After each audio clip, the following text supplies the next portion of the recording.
Welcome in to another episode of Friar Territory here on the Foul Territory Network. I'm Kyle Glaser alongside three-time All-Star closer Heath Bell, here to break down the Padres' most recent series win against the Miami Marlins, look ahead to their stretch of 26 games in 27 days coming up, and as we've reached the one-third mark of the season, assess where the Padres are.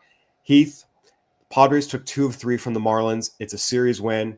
They dropped the finale in somewhat frustrating fashion, being up 6-1 and then again 8-7 on a last play against a last place team at home. It's a game you expect to close out. Didn't happen. At the same time, you win a series. I think at the end of the day, it's something you're happy with. When you look at the Padres and what they've done these last 2 series, winning the series against the Braves, winning the series against the Marlins, how do you assess where this team is in terms of just getting back on track after what was a very, very difficult 6-game losing streak that was very, very ugly at times? Well, let's put it this way. They're kind of back on track because they've won a series at home. They won a series on the road. But it doesn't feel like they're back on track because that losing streak. And I would say, the last night, how they were up on the Marlins and lost, it just is like, okay, did we get lucky and win some games? That's kind of how it feels right now. So, I mean, the coaches, and if I was playing right now, I'd be like, hey, we won this series, the last 2 series. We got Pittsburgh coming in. But the one thing I'd be scared about is I feel like we play to our competition's level. If the team's not well, we don't play well. So Pittsburgh, they got Paul Schemes, but that's about it. I mean, Pittsburgh's not doing well at all. I don't know what they're doing over there, unfortunately. No one does. Pittsburgh used to have a great history, and just lately they've been really bad. But I just don't want the Padres. They should sweep Pittsburgh or at least win the series, and they shouldn't have a 5-run mishap. It sucks when the bullpen lets it down like yesterday, but if they get through the Pittsburgh series and win the series or can sweep them, I'll be feeling more comfortable that they're back. But it's just not feeling. It's like a bad taste in your mouth, but it's good. I don't know. It's like me eating vegetables. I don't like it, but I know I need to eat them. Yeah, look, I think it's certainly frustrating when you have a lead like that against a last place team. It really comes down to whether or not you have an optimistic view of life or a pessimistic view of life. I think if you come from the optimist side, you say, hey, you win a series at home. That's a win. They staged 2 really impressive comebacks the first 2 games. And look, every team is going to have games that they feel like they should have won and got away from them. And the Padres aren't the only team in baseball that's blowing leads. Just yesterday, the Dodgers gave up 5 runs in the 8th inning to the Guardians and lost the late game. The Giants were up 3-0 in the Tigers and lost the late game, losing 4-3. And so every team is going to have games where they blow leads. At the same time, I think the pessimistic view would be they won those first 2 games because the Marlins are a terrible team that gave them lots and lots of opportunities defensively, especially committing some really bad errors. And if you're the Padres right now, you look at the overall picture since that 15-4 start, they have a losing record. They're 16-19. So I think there's kernels of truth in both. Look, wins are wins. They count the same. This isn't college football where they're weighted and there's a strength of schedule component. At the same time, I think you can acknowledge there are some areas that would be good to see them tighten up, especially as they enter the stretch of 26 games in 27 days. And it gets really, really tough after this upcoming Pirate series. I guess you could say it's frustrating because they do have a losing series, but on the hindsight, let's put it this way: the first month of the season, it was like, dude, we're going to win 100 games, and now it's like, crap, are we going to win again? So, I mean, we're going to get to the chance to get to the playoffs. So, this is just the bumps in the road. Like you agree, like I agree with you, where you need to clean up a few things. You need to, I think left field is Sheets. Yes. Now we need to figure out who's going to catch. Are we just going to platoon and who's going to DH? I mean, are we always going to throw in there? I mean, Camposano was killing it, but like my son said, and I probably should have listened to him, he doesn't hit in the big leagues, but he can hit every other level. So, and I know guys back in the day that could hit in the minor leagues, but get to the big leagues and just couldn't hit for some odd reason. But we need to figure that out. And, if it's having a DH like Wade or somebody that's not real big, name or power, so be it. That maybe that's the way it's going to be. So really, Padre fans are out there really, really quick. It's okay. Let's win the next two against Pittsburgh. Finish this month out with only one game below 500 and get back on track. And I think this next month, we have a lot of hard teams, but those are going to be games that everybody's going to be up to and that everybody's going to be riled against. And by the end of next month, you'll see what kind of team this is made of. No question about it. And look, you have to beat the teams you're supposed to beat for the Padres. I said at the beginning of the week, this stretch of 3 games at home against the Marlins, 3 games at home against the Pirates. It'd be great to go 6-0. 5-1 would be a great outcome. 4-2 is really the worst you want to go against these two teams. So if they can win the series against the Pirates, that's all you can ask for at this point. Heath, we've officially reached the 1/3 mark of the season. The Padres are 31-23. They've played 54 games, so we're officially at the 1/3 mark. I talked to Mike Cameron about this on the show Monday at the Memorial Day checkpoint. Now that we're at the 1/3 checkpoint, I wanted to ask you, how do you assess the state of the Padres overall right now, and what grade do you give them to this point in the season? I give them I kind of want to be first instinct. I'm going to give them a C plus. I'm going to probably give them a B minus. The reason is because we all knew going in there was no depth, and it really killed us when we didn't have Jackson Merrill, for a while, and we didn't have Coneworth for a while. It just really killed us. I mean, that's what happens. And you can go from an A to a C really quick. And so, but I guess my official is just a B minus because, I'm being generous, but you got to win those games and you got to pick it up once in a while when you don't have your big stars. And it was almost like when we were losing those 6 games in a row, that stretch, it almost seemed like some of the guys just kind of gave up. They weren't, when you're not playing well, you maybe have to hustle a little bit more. You got to be, you got to do things a little bit more fine tooth comb or whatnot to get it a little bit, to get out of that streak. They say like a ground ball with eyes, a jam shot, just hustle a little bit harder, this and that. And it seemed like we went the other direction. It was like, Machado laid some balls and I didn't think was hustling. We weren't stealing bases. It was almost like we were just swinging and missing. It's like, okay, whatever. We've had a good month. It's not a big deal. So I just feel like, unfortunately, it's a B minus or a C plus. Nobody picked each other up, and we're just waiting for our main guys to do what they have to do. And I mean, I'm sorry, but it's kind of harsh right now. The Padres, it's a B minus, it's a C plus for right now. It's not looking good. I think to their credit, they did bounce back. And during the Atlanta series, we did see them getting back to stealing bases, being more aggressive. We did start seeing some more timely hits. We did start seeing them just continue to string. That's true, but like, what was the difference maker? Well, okay, now we're playing Atlanta. That's really good. Where when we started off the season, they were horrible. Like what? It's just, it doesn't make sense unless somebody starts smacking people around or something. I don't know. Go ahead. Sorry, interrupt you. No. Again, I think there's no question that this was a team that early in the season was playing that relentless, aggressive baseball, constantly putting pressure on defenses. Again, ball in play after ball in play after ball in play, stealing bases, going first to third, aggressive reads on balls in the dirt, really exhausting defenses.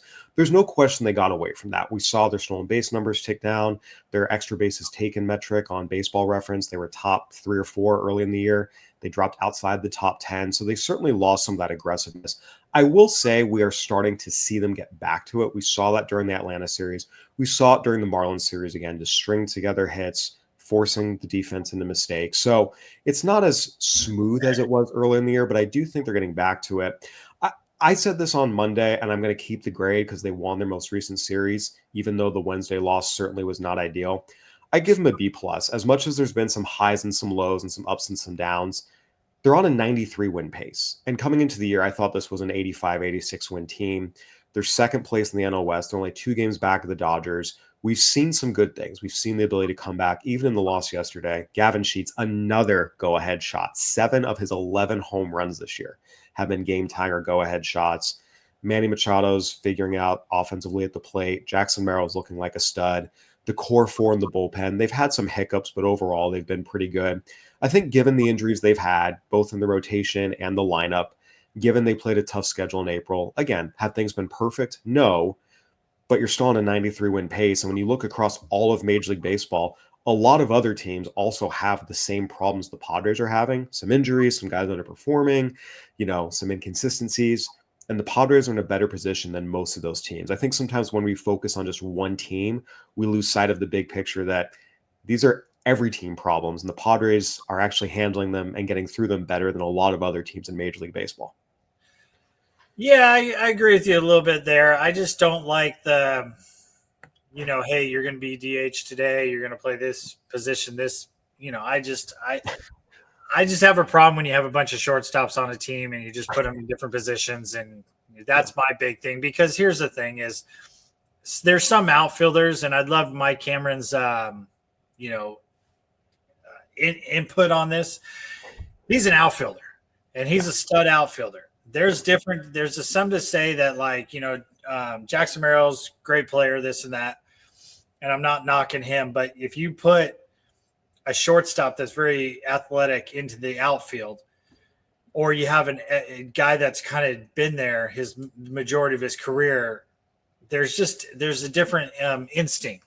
Mike Cameron probably knows a little bit more, and maybe Jackson Merrill over time, maybe 5 or 6 years we'll figure it out, this and that. And same with Tatis, but it's just moving guys around all the time. And here's the other part. Like Jackson Merrill, I think has done a great job. He's a center fielder. But what if Jackson Merrill was playing center field last year, then second base, then shortstop, then back in center, and then right field? Kind of like what they do with the infield. You're playing second base, you're playing shortstop, you're playing third, you're playing first base, you're DHing. You can't get comfortable and you can't get in a good routine. And that's my one harp on the Padres. We have really good athletes, really good, but I want really good ball players, as in I want my everyday second baseman to be a second baseman. I want my everyday shortstop to be a shortstop. My everyday first baseman to be a first baseman. And if they need a day off, they take a day off, not just, well, I'm going to throw this guy in at first base and I'll DH you because I need your bat. It's different. You can ask every hitter to hit and sit the bench, or hit and play position is two different things. And I know I'm a pitcher here, but it's mind-boggling that they just keep doing this. And then every year there's always these little hiccups like this, where I think the Padres are okay. And I know a lot of other teams, but a lot of other teams don't do as much as mixing as this does, as we do. So it's just, it's a little frustrating for me, I guess you would say. But I'm happy that the Padres are doing decent, but this month we were losing. Doesn't matter what we do with Pittsburgh. We're going to lose this month. And here, my last thing. You said the April we started off and it was a hard April. And we did great. Yeah. Next month wasn't as tough a schedule. We don't do well. Next month is going to be a tough schedule in July. Are we going to do really well? That's the thing. We play up to our competition. And, when I teach young kids, you don't want to play down to your competition. I feel like that's what we've been doing the last couple of weeks. That is something that has been a problem for the Padres over the years. I think there have been other years it's been more acute, but it's a fair point that there have been times they've certainly played up to their competition and down to their competition. And now they've got a big stretch coming up, which we're going to dive into more and assess some of those players you talked about. We're going to take a quick break, and then we're going to take a quick break, hear a word from our sponsors. We'll be right back after this message. If you're a card collector or you'd like to get into card collecting, may I suggest Arena Club and slab packs, which means that you can rip the packs digitally and, of course, get the card that you want. It's also the most trusted name in the game, and I would rather rip packs these days on my phone than sit next to you and have you grabbing one of my physical packs if I was grabbing one. Yeah, you don't need me grabbing your packs, because last time you grabbed one, it ended up like this card. So let's not have that, and that's why Arena Club is great. They send them to you in these fancy protectors like this Scout Braun card that we have here, and they'll come safe. They're already graded. Or you could do like I do and just leave my cards in the showroom and never actually see them physically. Yeah. But they're safe, protected, and if I want to sell them, I can. Buy, sell, trade. They offer full transparency, showing every card in the slab pack with the likelihood of pulling each one, so you know exactly what's available before you buy. Get 20% off your first slab pack or card purchase by going to arenaclub.com/FAL and use code FAL. All right, welcome back to Friar Territory here on the Foul Territory Network. I'm Kyle Glaser alongside Heath Bell. All right, Heath, we talked before the break about the ups and downs of this team, what's going well, what's not going well. They're entering a very, very key stretch beginning Friday with their series opener against the Pirates. The Padres are playing a stretch of 26 games in 27 days. Included in that are 14 games against the Dodgers, Giants, and Diamondbacks. This is in a lot of ways going to be a pivotal stretch. Again, anything that happens in late May, early June is not going to make or break your entire season. At the same time, this is certainly an important stretch facing all these division opponents where you can either make up some ground or fall too far behind and kind of dig yourself a hole. What are you going to be looking for out of the Padres as they embark on this stretch of 26 games in 27 days with a lot of difficult intra-division matchups coming up? What I'm going to watch for is, here's the thing. We grew up trying to play baseball. You got to the big leagues. You want to play baseball. Forget about the days off. Everybody talks about that, but let's play baseball. And here's the thing. Are we going to play Padre baseball in April like we did? In July like we did in April? We're going to be aggressive. We're going to go after it. And if we lose some games, we lose some games. We lost games in April. That was perfectly fine. But the point is, are we going to play that style of game? Occasionally move somebody over. We did see some bunts in April. Have we seen bunts lately? Not really. It's one of those things. Are we going to play baseball, or are we just going to go up there and just try to swing and try to strike everybody out? That's kind of what I'm looking for. Are we playing the style that we did in April coming out of spring training? And I would like to say that's the Padre way. That's baseball. Are we going to play that? Are we the pitchers are going to go after? Basically, here's the pitchers. They're going to go after the strike zone, pound the strike zone. Hitters, they're going to put good swings on it. They're going to try to hit in the situation, not always try to hit a home run, try to move somebody over. When they get on base, are we going to try to steal? We're going to be aggressive, go from first to home, first to third. That's what I'm going to be looking for the next couple of weeks. And, if we could lose some games, let's just try to win the series. I'm not trying to say let's sweep everybody. Let's win, 22 games out of those 26 games. But the style, am I going to see the hustle? Like we even talked about in April, the last thing, Machado, opening day, didn't really hustle, but everybody else did. And then you see Machado hustling down the base, and you're just like, man, he just kind of got into the groove with everybody else, going after it. And we did really well. Can they do that this month? You're going to need everybody to hustle, everybody to go out there and, give their 110% and not save anything for tomorrow because, we haven't had an off day in like 3 weeks. There's no question. The Padres are best when they are trying to make something happen as opposed to waiting for something to happen. And again, we have seen them get back to that style a little bit since the series opener in Atlanta.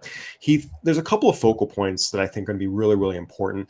I want to start with the bullpen. We talked about early in the season when the Padres were so dominant. The bullpen was a big, big, big reason why they relinquished one lead in their first 34 appearances. Since then, things have been a little bit shakier. We saw the bullpen blow a game again last night.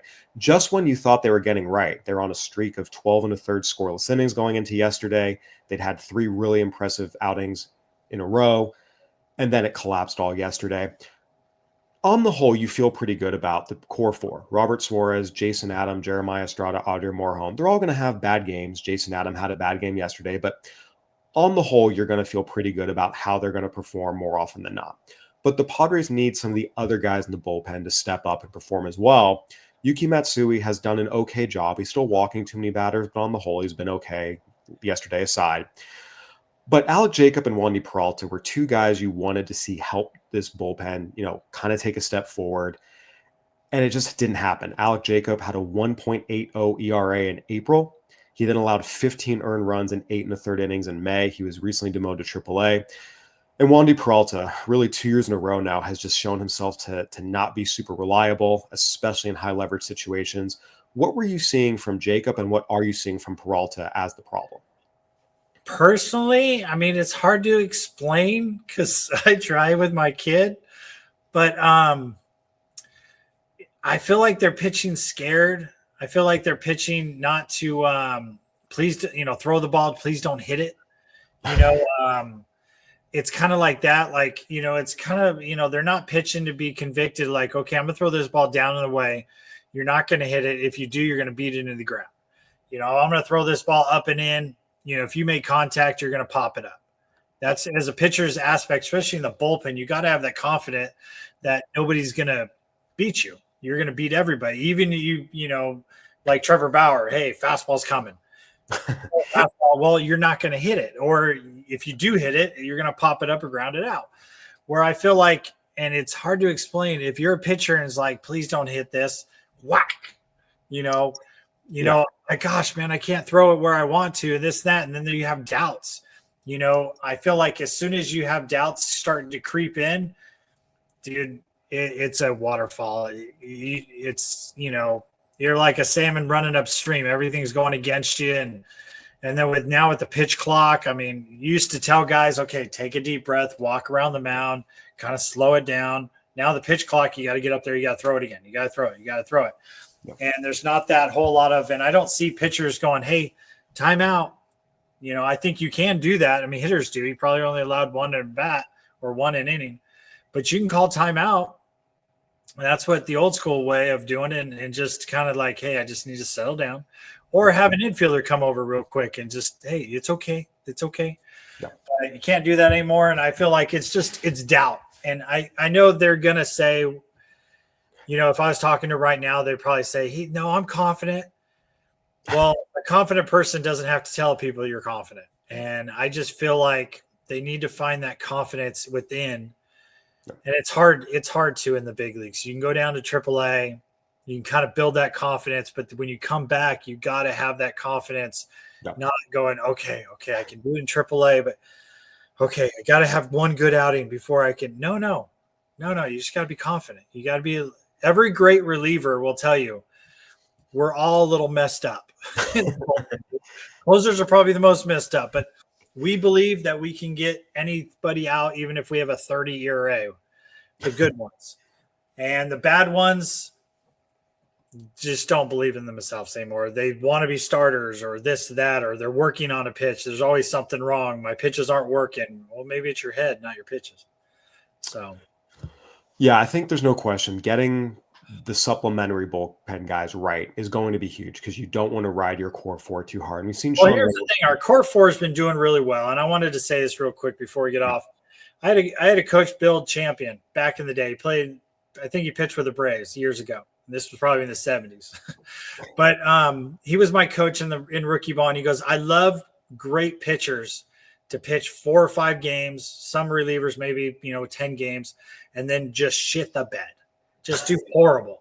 It kind of brings you back to reality. So kind of like Adams and those guys, kind of struggling. Don't worry about it. They're on a high. Crap, I had a bad game. I got to really focus, and they're going to be back up here and they'll be fine. But like you going to say, your 3 or 4 other guys that are not your key guys, they need to bridge that gap. They need to have 2 or 3 good games and have 1 bad game, then 2 or 3 good games. They need to have. We don't have that. We have like our good relievers and then our bad relievers. Right now, it's too much of a gap right now. And yeah, I agree with you with that aspect. We need Jacobs to figure it out in AAA and then come back, and maybe I need to drive over to El Paso and talk to him or something like that. Because I think he's got a future. He's just, I think mentally, I think he's not there. And I haven't talked to him. I'm just watching his body language and stuff. Yeah, and getting Brian Hoeing back from the IL will help as well. He's certainly a good reliever who can give you some length. We've talked a lot about this is a team that is very, very reliant on its stars. And we've seen a lot of their stars, for the most part, have good seasons. But they're like any other player. There's some pluses and some minuses. And I want to get your thoughts on a few of these guys and what we're seeing. I want to start with Manny Machado, who we've talked about a lot this year because, look, he's a superstar and a focal point of the Padres. Offensively, he's been excellent. He went through a bit of a slump last week, but he got out of it as you expected he would. Maybe the power output hasn't been what you hoped for, but again, he was having good at-bats. He was making hard contact. He was doing all the things you want to see him do in the batter's box. You knew it was just a matter of time before the power showed up. And voila, it has. He's hit some big, big home runs. Again, Friday against the Braves, game winner in the 9th. Sunday against the Braves, big insurance run in the 8th. Against the Marlins on Monday, home run to force extra innings. So the power is coming. What's been kind of concerning in a way is the ups and downs on defense. We have seen him do the typical Manny Machado thing where he's making unbelievable jaw-dropping plays, diving to his left, going to his backhand, making throws from foul territory, charging in, barehanded plays. He's made a lot of highlight reel plays, but he's also butchered some routine plays. And Manny Machado right now leads the majors with 10 errors, not just third baseman, but leads the entire major leagues, every position, with 10 errors. How do you assess his defense so far? Because again, it's been a lot of really, really, really great moments, but then you're just seeing way too many mistakes and way too many errors. So I can't. It's hard to speak on this because it's. I'm not there. You don't see before batting practice. Is he getting the work in or is he not? In the past, I've seen some guys make some errors, and then all of a sudden the errors disappear because they're out there focusing and they go out there for 20 minutes before batting practice or an hour before batting practice, and they're working on defense. Yeah. But then I've seen some other guys that struggle, and they're like, yeah, it's okay. It's not a big deal. And they don't work on it.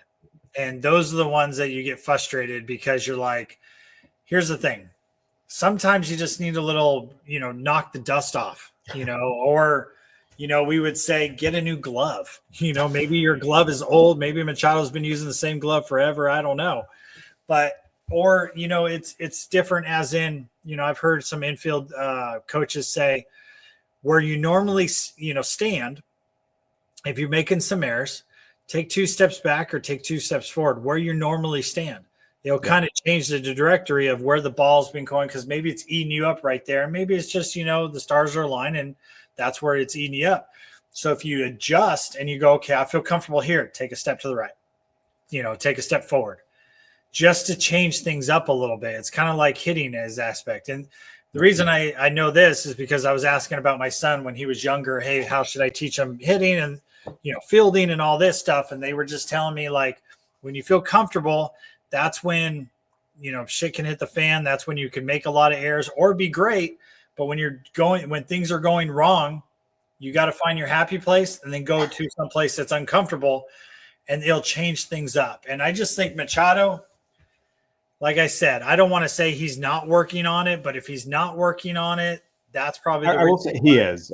Being at the ballpark covering this team, he has been out there during pre-game. So really, Machado, here's the thing. Like the best advice for me for Machado is, hey, when you're there, take a step back or something like that. I don't think Machado's his errors. I mean, he's never been one to lead the major leagues in errors. Yeah, it is what it is. He's had some bad situations. I've watched a lot of games. He's had a lot of balls hit like right in the wickets or, in the wrong situation. And that's just, the stars are aligned. It happens. And maybe it's just a bad year for him defensively, especially if he's working on it. I'm not going to worry about it. Seriously, like you said, yeah, he's at the ballpark early. Psh, okay, it's Machado. He's going to be fine because here's the end of the day. You're going to want Machado in the clutch when the game's on the line in the 9th inning or in August and September. Who else are you going to put at third base? You're going to put him. And honestly, I know I say, he doesn't hustle and all that stuff, but I would rather have him my third baseman than a lot of other third basemen I've had in the years because he's that good. And it's not a big deal to me right now.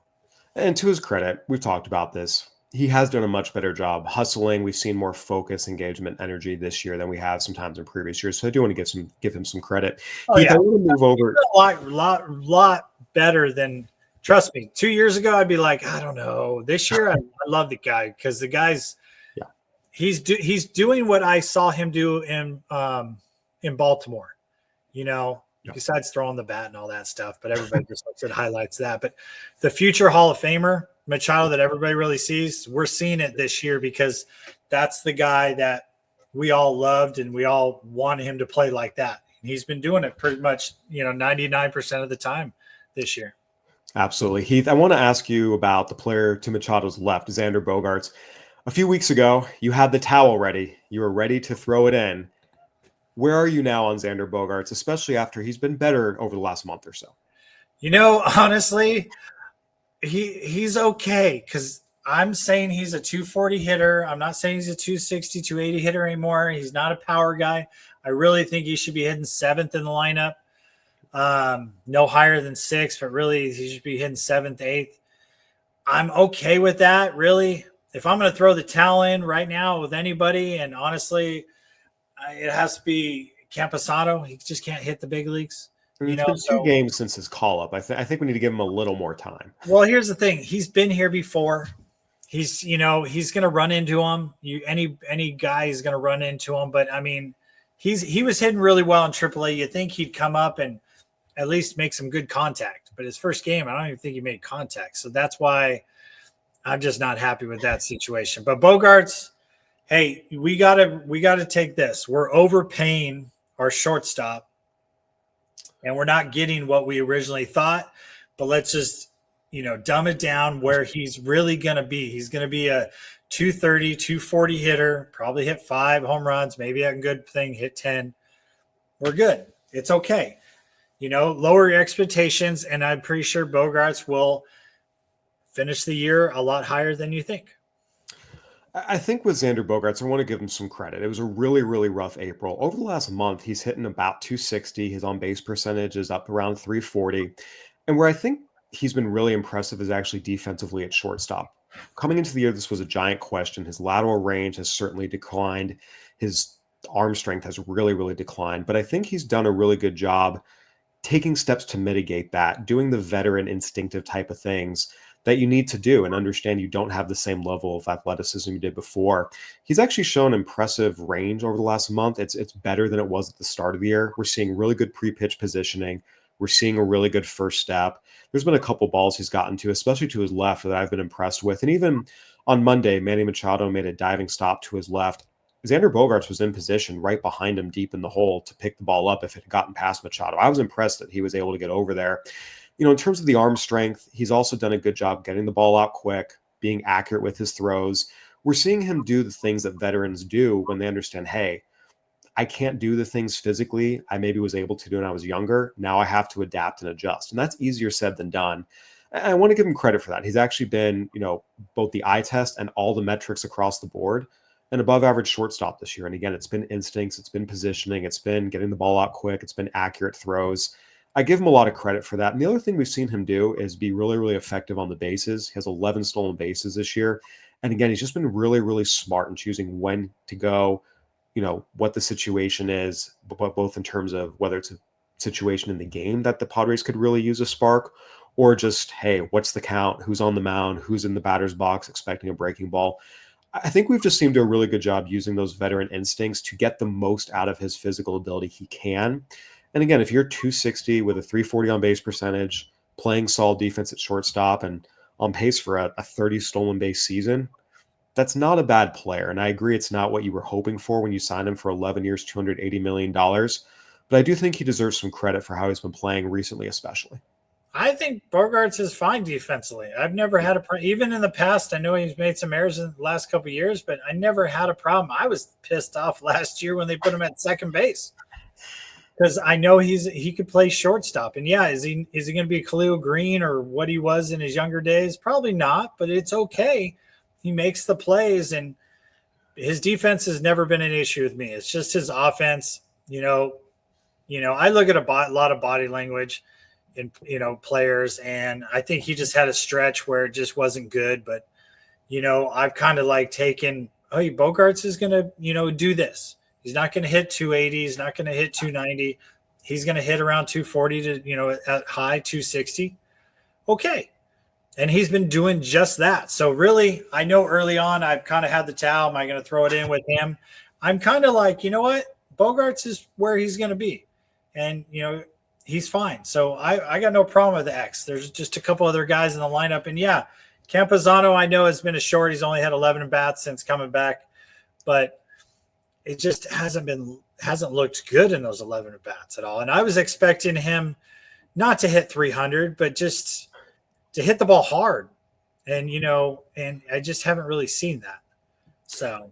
And again, I think we'll see what he's able to do as he comes up and adjusts. Heath, one other player that we do need to talk about is, of course, Fernando Tatis Jr.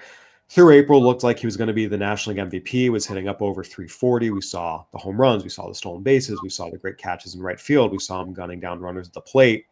He's cooled off considerably in May. He's hit 188 with a 643 OPS here in May.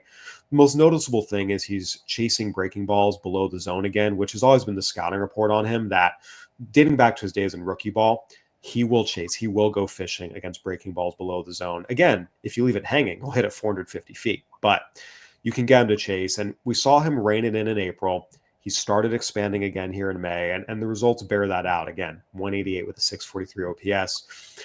What are you expecting from Fernando Tatis Jr. going into this crucial stretch now? Because again, every player has bad stretches. Every player has good months and bad months. We know the talent that's in there, but what are you going to be watching for from him specifically at the plate heading into this key stretch for the Padres?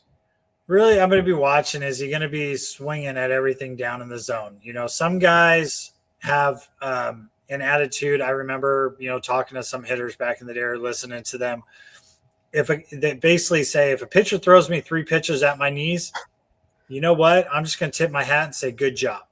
But I'm going to wait for the pitches at my thigh, because if it's at my thigh and it's dropping, I can still hit that. If it's at my knees, I can't hit that if it drops, kind of fishing at those breaking balls. Is he going to have the discipline to kind of say, okay, where you got to tip your hat and go, the pitcher beat me because he threw it right at the knees, but I'm not going to swing at those pitches anymore. I'm going to wait until they elevate it. When they elevate it, I'm going to crush that ball, because if it does drop on a curveball slider, I can still get to it. So he just has to go back to what he was doing in April. And I think he was being very disciplined at that time, because coming out of spring training, it's not like your pitches are not as good as they are, right now. I just think he's just expanded the zone because he's having such a good season.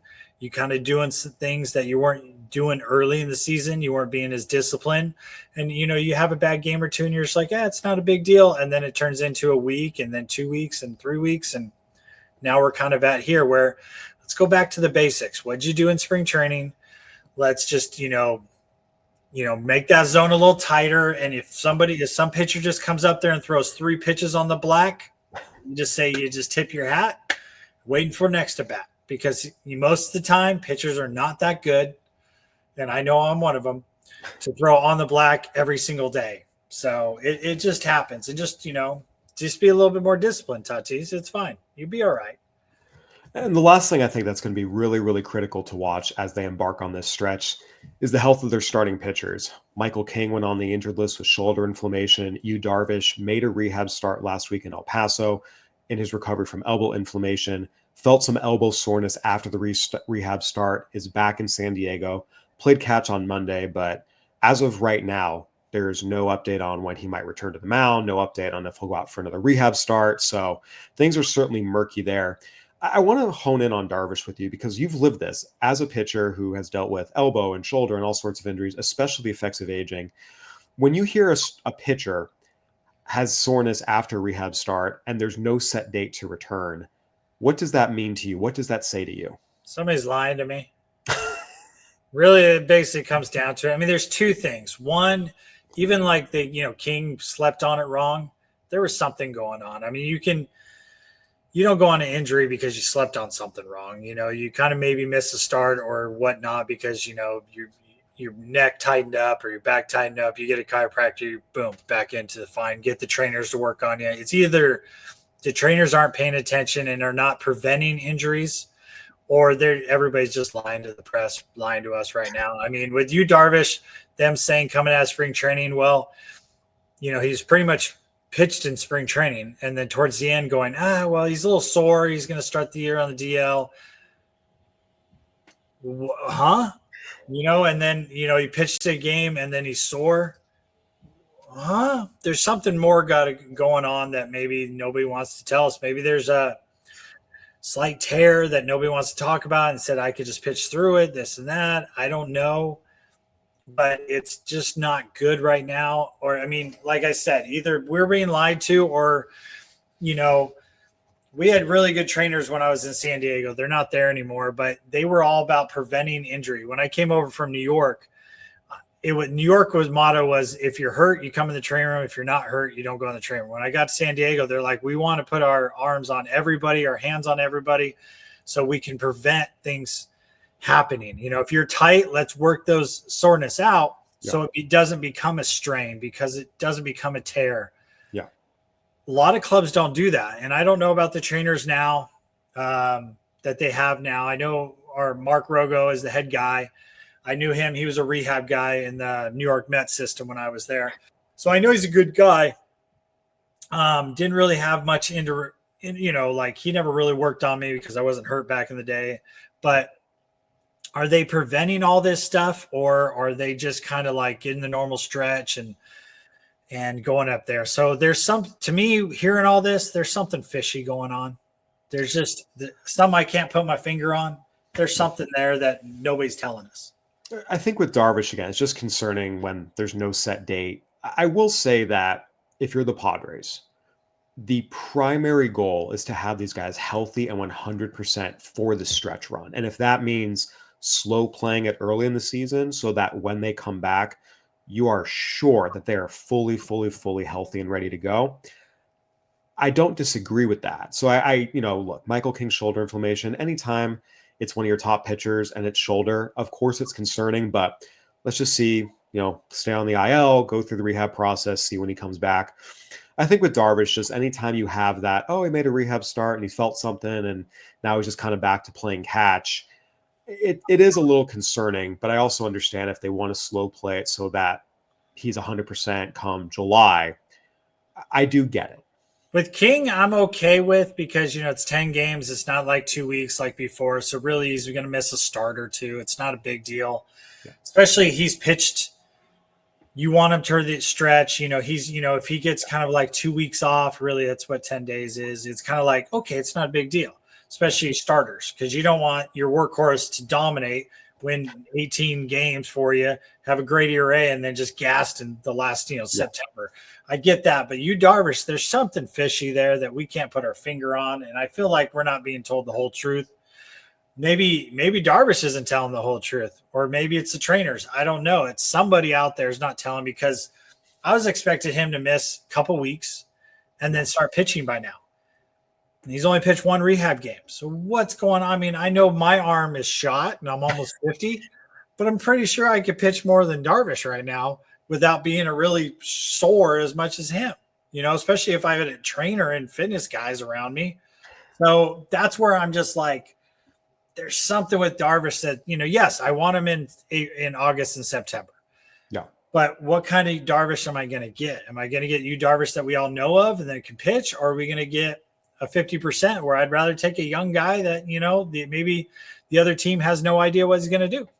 Yeah. Well, in the interim, the Padres are certainly going to need some of those young guys to step up. Kyle Hart was recalled from AAA El Paso, struggled yesterday. We'll see if he's able to bounce back. Matt Waldron is making his way back from his injury. He's on a rehab stint right now. He should be back in the majors shortly. So Hart just needs to keep the ball down. When he puts the ball down, he pitches well. When he gets the ball up, he gets shellacked. Yeah. Please, somebody tell him that. All it is. That's all it is. And we'll certainly see if he's able to make that adjustment. Heath, we've talked about the Padres have a big stretch coming up against the Giants, Diamondbacks, Dodgers, but you can't get caught looking too far ahead.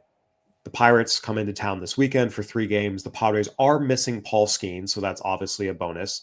That said, the Pirates are throwing out 3 arms who are having good seasons. Mitch Keller, who is an all-star, has an ERA sub 3.5 and has real stuff. He'll get the start on Friday. Then Bailey Falter and Andrew Heaney will start Saturday and Sunday, respectively. We've seen the Padres have a little bit of trouble with lefties at times. Bailey Falter pitched really well against the Padres in Pittsburgh. The Padres were able to get to Andrew Heaney. So I will say the Pirates are a last place team. The Padres absolutely should take care of business. They need to take care of business against a team like this. And especially when you have Pivetta and Cease going and Randy Vasquez against one of the worst offenses in baseball, you should win these games. At the same time, the Pirates starters aren't guys you can take for granted. What are you going to be looking for? You talked early about just not playing down to the level of competition. Is that just really the main thing you want to see this weekend? That's pretty much the main thing. I mean, we really need to win Friday. That kind of smooths everything over, but it's the hustle. If I can see the guys hustling, then I think the attitude is that we're going to beat Pittsburgh. I mean, really, that's what it comes down to. Or are we just jogging and going through the motions? Yeah. That's where I'll get scared. Yeah, we have certainly seen some Padres teams sleepwalk through games in the past, lose home series. They shouldn't. They haven't done that for the most part this year. We'll see if they're able to keep that streak alive. I think for me, the number one thing I'm going to be looking for is the offense. Again, you feel good about the starting pitchers, who's going up against the Pirates, given the state of the Pirates offense. You feel pretty good about the Padres being able to hold them down offensively. I just want to see the Padres continue this recent run they've been on. We talked about that 6-game losing streak. They scored 1 run in each of their 3 games against the Mariners, were shut out in back-to-back games against the Blue Jays, and even some of those games against the Braves, they were scoring 2 runs, 1 run. More recently, again, they scored 5 runs against the Braves on Sunday, 4 against the Marlins, then 8 runs back-to-back games, the last 2 games. So getting back to that 5 to 8 runs per game compared to that 0 to 2 runs per game, that's where this offense needs to be. And I think just seeing them come out, facing some good arms, and if they're able to get into that 5, 6, 7 run type of game again, you'll feel pretty good about where they are going into that stretch against the Dodgers, Giants, and Diamondbacks. But if they're winning games again, 2-1, 3-1, 4-2, that's when I'm going to start to be a little bit concerned. I'm not concerned about that. I'm just concerned about if they show the effort. I think the Padres will be just fine, and I don't mind if they win by 1 or 2 runs against Pittsburgh because their starters, they have some pretty good starters. You have to admit their bullpen's maybe not as strong as it has been in the past, but their starters are pretty good, even though Paul Schemes were missing them. The other pitchers that really nobody can pronounce, really knows because Pittsburgh is just Paul Schemes. It's just Paul.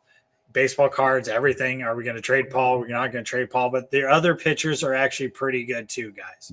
Yeah, so we'll see what happens again. Just see if that offense can keep up the most recent stretch. Scoring 8 runs is certainly more fun than scoring 1 or 2.